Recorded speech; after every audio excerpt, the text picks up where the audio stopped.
Right now, a manhunt underway for the suspect accused of shooting New York Jets player Kris Boyd. The NYPD releasing new video right there of the suspect fleeing the scene around 2 a.m. on Sunday, leaving the Jets cornerback in critical but stable condition. Retired NYPD Lieutenant Darren Porcher joins us now. Darren, great to see you. Your thoughts from what we know. It looks like someone in Michigan plates. He says he left the bar because he said he had bad feeling. He was getting a bad feeling, bad vibes.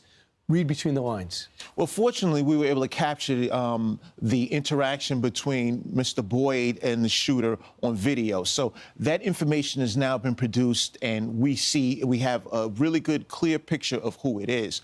I just think it's a matter of time because I think the NYPD is the best in the business as it relates to capturing fleeing suspects. How rare is it to have a hot spot where celebrities and millionaire businessmen show up and to have a shooting like this?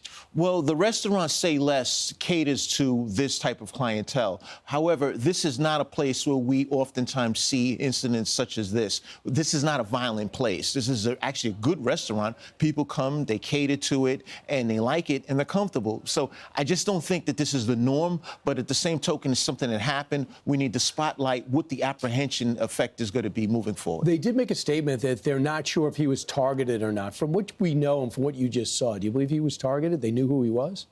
It's difficult to say because there was a dispute that occurred inside, and this dispute spilled outside, and that's why it resulted in the shooting being Mr. Boyd being shot in the chest. So that we don't know, but at the same token, when we look through the lens of the apprehension process of the NYPD, it's something that's going to happen in a relatively, I give it 24 hours, he's going to be taken into custody. The other big story right here in the city that we're in is New York City Mayor Mamdani, who is vehemently anti-cop, if you believe his previous statements, but he's definitely trying to seem more reasonable these days. Donald Trump says he's reached out to him, and this is what he thinks about a meeting between the two.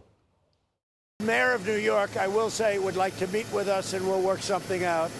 But he would like to come to Washington and meet, and we'll work something out. We want to see everything work out well for New York. Do you think they should meet? They have no choice. Ultimately, this is the largest city in the country, so it's inevitable that he's going to have to meet with the president if we want to. And he loves New York. Yeah, I mean, he's a resident of New York. He was born here, but at the same token, if federal funds are going to be spent in the city of New York, it's inevitable that he, as the mayor, is going to have to meet with the president. Right, and I think that the mayor of San Francisco, when he reached out to the president, he said, Mr. President, I got this thing, let me tell you, and the president held off on sending in troops or additional ICE and Border Patrol. Maybe Mamdani will play it correctly, but here's the bigger story. If you talk about public safety, Jessica Tisch has been remarkably effective in New York City over the last year and a half that she took over. He wants her to stay. They met. She is not committed to stay. What do you think she should do? The police commissioner, that being Tisch, is going to have to introduce how can we get the attrition rate down. We're down 3,000 cops in the NYPD. She needs a commitment from the incoming mayor-elect that he will be willing to pay for those 3,000 cops to provide that component of public safety in the city, because the social contract needs to be upheld. We pay a lot of taxes here, but we're not getting the security that we should have. Here's Mamdani on a local station talking about the chances that Tisch stays. Watch. I do want her to stay, and I made that commitment during the election. That's something that I continue to believe. Will she stay in that office? I continue to be confident in my decision. She has said more than once that the officers, she wants more of them, and you don't have that in your positions yet. I think that the number of officers that we have is the right amount. I think the better question, frankly, that is often lost in our politics is how do we keep those officers on the force?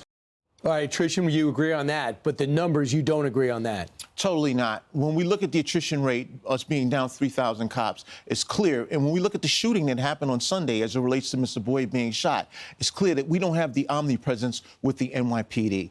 If Mamdani's not willing to afford the commissioner this level of an increase in cops, then she may have to move on. That should be the deal breaker in terms of her either staying or going. She's got prestige. Like Bratton helped de Blasio because everyone thought he was anti-cop, and it turns out he was. If she has great prestige, she's got to be really careful about that, because once she gets the job, takes the job, she's got to listen to him, right? She does, but remember, she's an heir to the New York Giants owners, so she does have other opportunities that she can be afforded if she doesn't stay here. But at the same token, she has to take that stand. When we look at the de Blasio administration, it was a complete collapse as it relates to public safety because there was that friction, as so to speak, between the two. Tish coming in, the one thing I give her credit for is she's a person that stands her ground. And I think that it's inevitable that she'll get what she wants. Mondani is a professional protester. Now he's coming into the realm of being an elected official running the city of New York. So he's going to have to align himself with her principles as it relates to the personnel. There's no way around it. Right. This is the time in which she can extract what she needs. And if she doesn't get it, I hope for her sake walk away, but it would be bad for us who live in New York. Thanks so much. Great, Darren. Great to see you. I'm Steve Doocy. I'm Brian Kilmeade. And I'm Ainsley Earhart. And click here to subscribe to the Fox News YouTube page to catch our hottest interviews and most compelling analysis.